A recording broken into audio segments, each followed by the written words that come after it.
স্বাগত ইন্ডিপেন্ডেন্ট টেলিভিশনের সাপ্তাহিক আয়োজন আশার বাংলাদেশের সঙ্গে আছে আমি জাহিদ হোসেন। পরিবেশ বান্ধব ও নবায়নযোগ্য শক্তি নিয়ে কাল থেকে শুরু হচ্ছে Bangladesh clean energy summit. Bangabandhu আন্তর্জাতিক সম্মেলন কেন্দ্রে হচ্ছে 2 দিন ব্যাপী এই আয়োজন।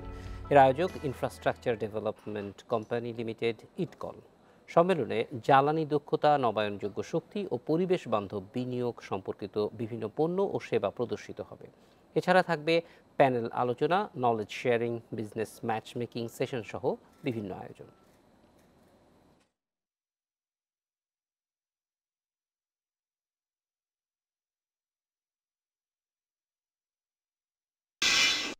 নবায়নযোগ্য শক্তি নিয়ে আলোচনার জন্য আমাদের সঙ্গে স্টুডিওতে আছেন অতিরিক্ত সচিব ও sustainable and renewable energy development authority শ্রেডার সদস্য সিদ্দিক জুবায়ের এবং ইনফ্রাস্ট্রাকচার ডেভেলপমেন্ট কোম্পানি লিমিটেড ইটকলের deputy CEO and CFO S Monirul Islam. স্বাগত আপনাদের।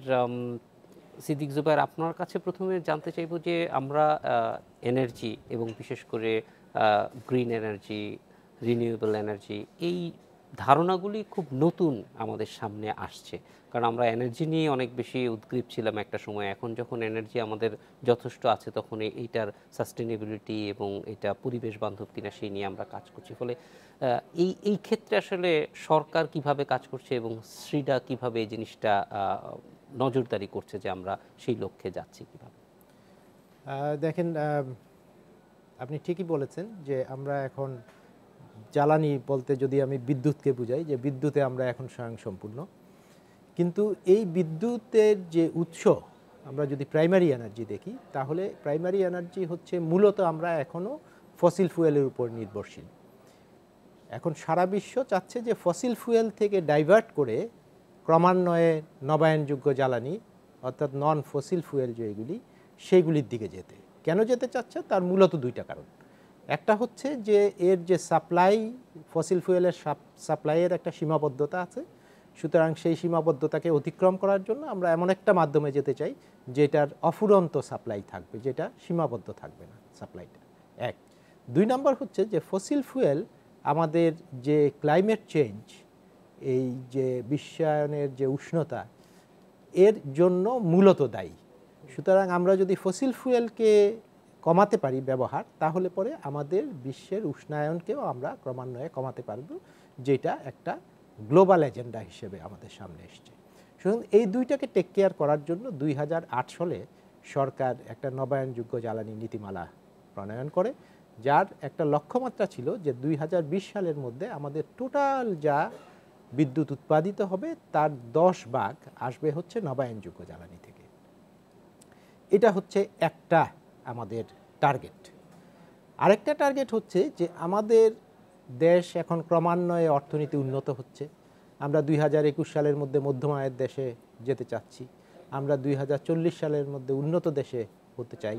আমাদের এই লক্ষ্যে আমাদের জিডিপির গ্রোথ এখনও সেইভাবে অগ্রসর হচ্ছে এবং আমরা আশা করি যে আমরা 2021 সালের আগেই মধ্যম আয়ের দেশে রূপান্তরিত হব। তখন কিন্তু আমাদের এনার্জির যে রিকোয়ারমেন্ট সেটা আরও অনেক বেড়ে যাবে।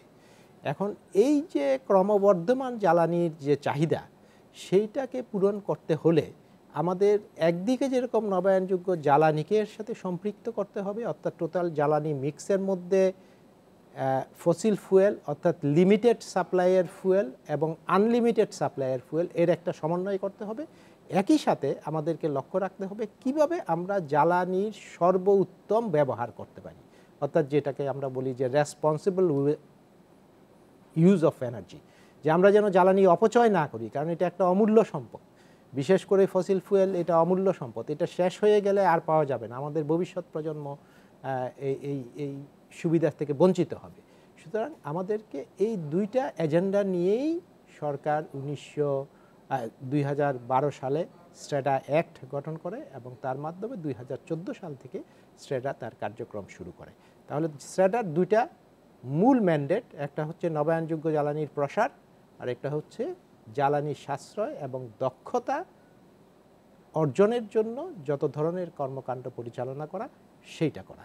এবং আমরা যেটা করি সেটা হচ্ছে যে সকল সরকারি এবং বেসরকারি ডিপার্টমেন্ট যেগুলি আছে, সেটা বিজনেস অর্গানাইজেশন হোক, সেটা ফিনান্সিয়াল অর্গানাইজেশন হোক, সেটা ব্যাংকিং, নন ব্যাংকিং যে কোনো ধরনের ফিনান্সিয়াল অর্গানাইজেশন হোক, একাডেমিশিয়ান হোক, টেকনোলজি প্রোভাইডার হোক, তাদের সাথে সমন্বয়ের মাধ্যমে কিভাবে দেশে এমন একটা অনুকূল পরিবেশ সৃষ্টি করা যায় যার মাধ্যমে আমাদের এই নবায়নযোগ্য জ্বালানি প্রসারের যে কার্যক্রম, যে টার্গেট সরকারের, সেটাকে দ্রুত বাস্তবায়ন করা যায়।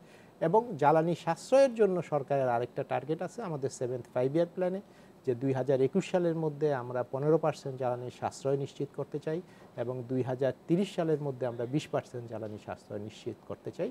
সেই টার্গেটটা পূরণ করা যায়, এটাই হচ্ছে আমাদের ম্যান্ডেট। মানে সেটা মূলত একটা ওভারসাইট মেকানিজম হিসেবে পলিসি সাপোর্ট দিয়ে যাচ্ছে এই ক্ষেত্রে। নট অনলি দ্য পলিসি, যত ধরনের পলিসি সাপোর্ট দরকার, ক্যাপাসিটি ডেভেলপমেন্ট এবং ফিনান্সিয়াল সাপোর্ট, সেইটাকে অ্যাভেলেবল করা, এই তিনটা কাজই আমরা করি, ইনক্লুডিং অ্যাওয়ারনেস রেজিং। মনিরুল ইসলাম, আপনার কাছে আসবো যে ইটকল কাজ করছে তার পরের ধাপে যেন সত্যিকার অর্থেই রিনিউয়েবল এনার্জি তৈরি হয় এবং সেই ক্ষেত্রে ইটকলের এই যে যেই ক্ষেত্রগুলিতে কাজ করছে, যেমন আমরা জানি সৌরবিদ্যুৎ থেকে শুরু করে নানান ধরনের ক্ষেত্রেই আপনারা কাজ করছেন, এই কাজগুলি কীরকম চলছে এবং এটার বিস্তার কতটুকু হচ্ছে? ধন্যবাদ। ইটকল আসলে তৈরি হয়েছিল, আমি যদি একটুখানি ব্যাকগ্রাউন্ড বলি, যে ইটকল যখন তৈরি করেছিল বাংলাদেশ সরকার, তখন এটার প্রাইমারি ম্যান্ডেট ছিল যে অবকাঠামো প্রকল্পগুলো, বাংলাদেশে যেগুলো অবকাঠামো প্রকল্প বাস্তবায়ন হবে সেগুলোতে অর্থায়নের জন্য একটা বিশেষ ধরনের আর্থিক প্রতিষ্ঠান। এবং সেখানে অবকাঠামো প্রকল্পগুলোর মধ্যে যারা ব্যক্তি খাতকে বা প্রাইভেট সেক্টরকে উৎসাহিত করার মাধ্যমে যাতে এই ধরনের অবকাঠামো উন্নয়নে অবদান রাখতে পারে, সেজন্যই ইটকল তৈরি করা হয়। এটা যখন শুরু করে তারপরে আসলে নবায়নযোগ্য শক্তির যে ধারণাটা সেটা পরে যুক্ত হয়। তো তখন থেকে ইটকল নবায়নযোগ্য শক্তি প্রকল্প বাস্তবায়ন করে আসছে। এবং এটা ইতিমধ্যে সবাই জানেন যে বাংলাদেশে যে অফগ্রিড এরিয়ায়, যেসব জায়গায় গ্রিড ইলেকট্রিসিটি নাই, এমন সব এলাকায় মানে প্রত্যন্ত অঞ্চলে মানুষের যে বেসিক সুবিধাগুলো, ইলেকট্রিফিকেশনের সুবিধাটা পৌঁছে দেওয়ার জন্য সোলার হোম সিস্টেম প্রোগ্রাম নামে একটা কর্মসূচি শুরু করে। সেই প্রোগ্রামটা এখন পৃথিবীর সবচাইতে বড় প্রোগ্রাম এবং এটার জন্য নানান ধরনের স্বীকৃতি এবং অ্যাওয়ার্ড বাংলাদেশের প্রোগ্রামটি পেয়েছে। তো সোলার হোম সিস্টেম প্রোগ্রামের অধীনে প্রায় ৪৫ লক্ষের মতো হাউজহোল্ডকে প্রত্যন্ত অঞ্চলে বিদ্যুৎ সুবিধা পৌঁছে দেওয়া সম্ভব হয়েছিল, যেটা এখনও চলমান। তো এই সাফল্যের পথ ধরেই যখন নবায়নযোগ্য শক্তি সেক্টরের মধ্যে এরকমের একটি সাফল্য আসলো বাংলাদেশে, তখন আমরা সুযোগ পেলাম অন্যান্য রিনিউয়েবল এনার্জির অন্যান্য যে অপশানগুলো আছে সেগুলোকে কিভাবে আমরা বাস্তবায়ন করতে পারি। তো একে একে আমরা যেমন বায়োগ্যাস প্রোগ্রাম শুরু করলাম, তারপরে এখন যেটা করছি যে সোলার ইরিগেশন পাম্প, যেটা আপনি জানেন যে ডিজেল চালিত যে সেচ প্রকল্পগুলো আছে সেগুলোকে আমরা যদি প্রতিস্থাপন করতে পারি সৌর বিদ্যুৎ চালিত সৌর সেচ পাম্প দিয়ে, তাহলে সেটি আমাদের জন্য অনেক বেশি সুবিধাজনক পর্যায়ে নিয়ে যেতে সাহায্য করবে। তো সেই কর্মসূচিটি আমরা শুরু করেছি এবং খুব সাফল্যের সাথেই আমরা এটা করছি। খুব সম্প্রতি আমরা যেটা করছি যে রুপটপ, আপনি জানেন যে ইন্ডাস্ট্রিয়াল সেক্টরে বড় বড় ফ্যাক্টরিতে অব্যবহৃত ছাদ রয়েছে, সেসব ছাদে সোলার প্যানেল স্থাপনের মাধ্যমে বিপুল পরিমাণ বিদ্যুৎ উৎপাদন সম্ভব। এবং আপনি জানেন যে আমাদের দেশে জমির অনেক স্বল্পতা রয়েছে, কাজে আমরা জমি ব্যবহার করে সেখান থেকে প্যানেল স্থাপন করে যে বিদ্যুৎ উৎপাদনের ধারণা সেটি খুব বেশি এগিয়ে নিতে পারবো না, কিন্তু আমাদের রয়েছে অনেক অব্যবহৃত ছাদ। তো সেই ছাদগুলোতে আমরা সোলার প্যানেলের মাধ্যমে বিদ্যুৎ উৎপাদনের চেষ্টা করছি। তো এই কাজগুলো আমরা খুবই সাফল্যের সাথে করছি নবায়নযোগ্য শক্তির অধীনে। এর বাইরেও আমরা যে জ্বালানি সাশ্রয়ী যে প্রকল্প সেটিও আমরা শুরু করেছি। জনাব মনিরুল ইসলাম, এই যার একটা ফ্যাক্টরি আছে, তার ছাদটা তো আচ্ছাদিতই আছে, কিন্তু সেইটার উপরেই যদি করতে চায় সেটা তারা কি সরাসরি আপনাদের সঙ্গে যোগাযোগ করবে নাকি এইটার জন্য আবার ইন্টারমিডিয়েট কোনো অর্গানাইজেশন আছে? এখানে আমরা আসলে কয়েকটা পদ্ধতি আমরা বাজারের জন্য অফার করছি। তার মধ্যে একটি হলো যে যেটাকে আমরা ক্যাপেক্স মডেল বলি, সেখানে ছাদের যে মালিক অর্থাৎ কিনা ফ্যাক্টরির মালিক উনি সরাসরি আমাদের সাথে করতে পারেন এবং সেখানে যেটা হবে যে এই সার্ভিস প্রোভাইডার হিসাবে একটা নিশ্চয়ই দরকার হবে, ইপিসি কন্ট্রাক্টর বলেন বা একটা টেকনিক্যাল সার্ভিস প্রোভাইডার বলেন, তারা আসবে পরে। কিন্তু প্রথমত যে ছাদের যিনি ওনার বা ফ্যাক্টরির যিনি মালিক তিনিই আসলে আমাদের সাথে সরাসরি কাজ করবেন। আরেকটা অপশান যেটা আছে সেটা হলো যে অনেক ক্ষেত্রে যেটা হয় মূল ব্যবসার বাইরে এই ধরনের প্রকল্প নেয়ার ক্ষেত্রে কিছু জটিলতা আছে ছাদ মালিকদের ক্ষেত্রে বা ফ্যাক্টরি মালিকদের ক্ষেত্রে, সেইটাকে ফ্যাসিলিটেট করার জন্য একটা এসকো গ্রুপ যেটাকে বলি আমরা, এনার্জি সার্ভিস কোম্পানি যারা, তারাও আসতে পারে। শুরু হচ্ছে ক্লিন এনার্জি সামিট, সেটা সম্পর্কেও আপনাদের একটু তথ্য জানতে চাই। সিদ্দিক জুবায়ের, আপনার কাছে একটু জানতে চাই যে বাংলাদেশ এনার্জি মানে সাস্টেইনেবল এনার্জির দিকে কতদূর এগিয়ে যাচ্ছে এবং কোন পথে এগিয়ে যাচ্ছি আমরা? সাস্টেনেবল এনার্জি বলতে আমরা মূলত বুঝি হচ্ছে যে জ্বালানি ব্যবস্থার মধ্যে নবায়নযোগ্য জ্বালানি এবং জ্বালানি সাশ্রয়কে ইন্টিগ্রেট করা। সেটা যদি বলি যে আমরা কতটুকু অগ্রসর হয়েছি, তাহলে আমরা বলবো যে আমাদের নবায়নযোগ্য জ্বালানির ক্ষেত্রে আপনি শুনেছেন মনীষ সাহেব বলছিলেন যে আমাদের সোলার হোম সিস্টেম একটা বড় প্রোগ্রাম, উল্লেখযোগ্য প্রোগ্রাম। এর পাশাপাশি সোলার ইরিগেশন, তারপরে গ্রিডটাই সোলার পার্ক, অর্থাৎ বড় বড় যে সমস্ত এখন 20 মেগাওয়াটের একটা অলরেডি গ্রিডে আছে, আরও 50 মেগাওয়াট 100 মেগাওয়াটের আরও প্রকল্প আসছে, প্রায় 1700 মেগাওয়াটের মতো আসবে আমাদের বড় প্রকল্প থেকে। এরপরে আমরা বললাম যে রুফটপ সোলার থেকে নেট মিটারিংয়ের মাধ্যমে আমরা আশা করছি যে আগামী 3 বছরের মধ্যে প্রায় 400 মেগাওয়াট সেখান থেকে আমরা আনব।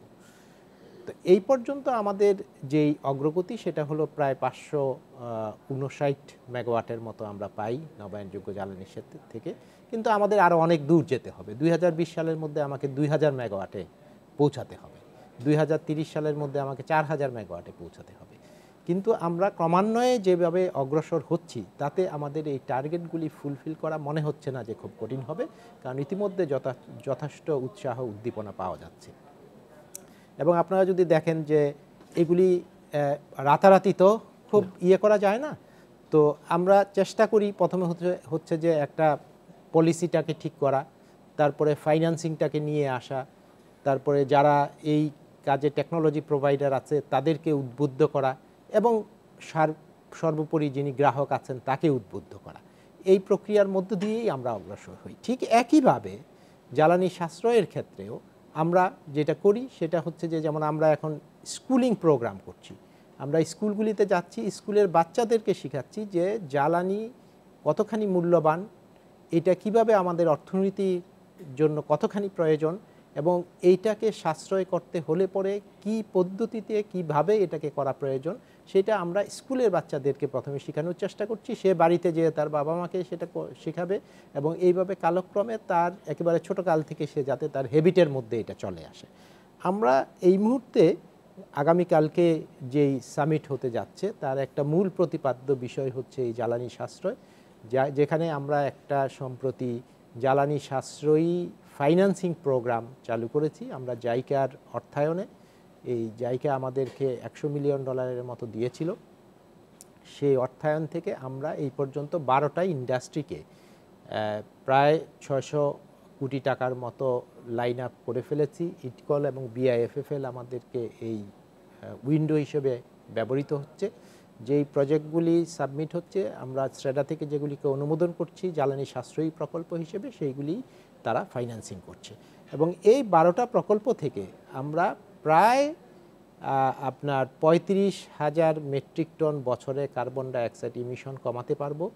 9 মেগাওয়াটের মতো জ্বালানি সাশ্রয় হবে এই 12টা থেকে।